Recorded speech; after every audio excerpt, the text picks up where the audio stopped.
help you remember how to determine the equation of the line passing through 2 points, or the equation of a line when you're given certain information.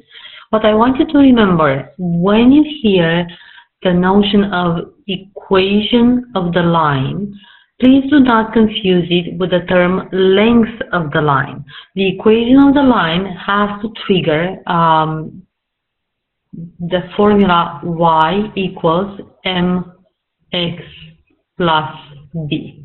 That is the equation of the line we want to find whenever we are asked to find the line that passes through certain points, when we are asked to find the equation of the line. Now, as we discussed in class, the first step in determining the equation of the line passing through 2 points is to determine the slope of that line. Now, slope is given by the formula m equals y2 minus y1 over x2 minus x1. As always, please try your very best to, especially in the beginning, identify your y2, y1, x2, and x1. So if let's say the point 5 and 1 is our first point, then this one is x1 and y1. And then over here 7 is our x2 and 3 is our y2. So let's see what the slope will look like. Now y2 is 3 minus y1 is 1. x2 is 7 minus x1 is 5. So we have 2 over 2, or slope equals 1. So now we have found our slope.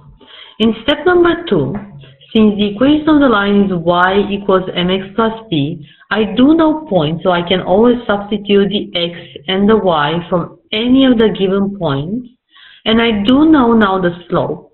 I can substitute a point and the slope back into the generic equation of the line and find b, or find the y-intercept. So let's take the point 5 and 1. And as we said, 5 represents the x and 1 represents the y.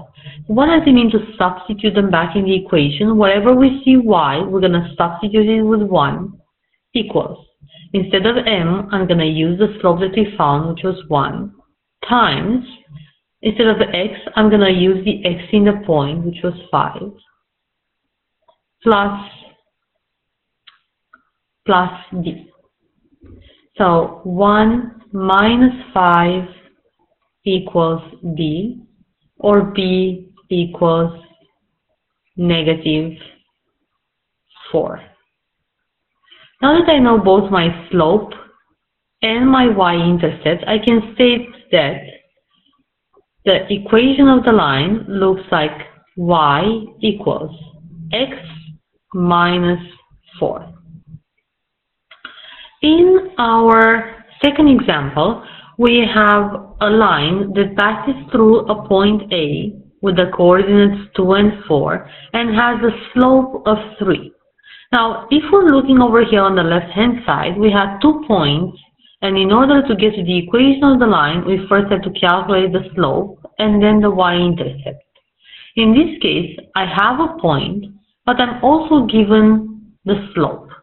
So I can go straight to step number 2 to find that y-intercept.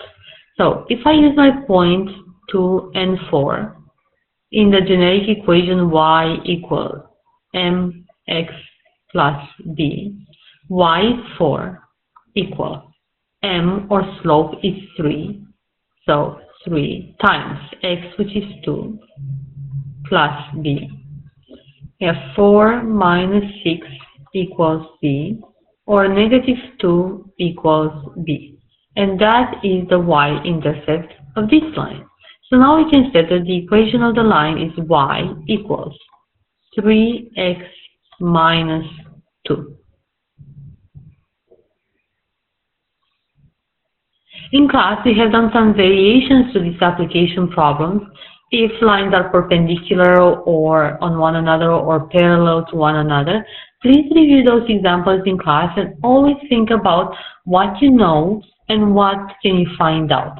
The two variations to find the equation of a line is either to have the 2 points, in which case we have to find the slope and the y-intercept, or to have the coordinates of 1 point and the slope of the line, in which case I can go straight to step number 2 and find my b or my y-intercept and then state the equation of the line.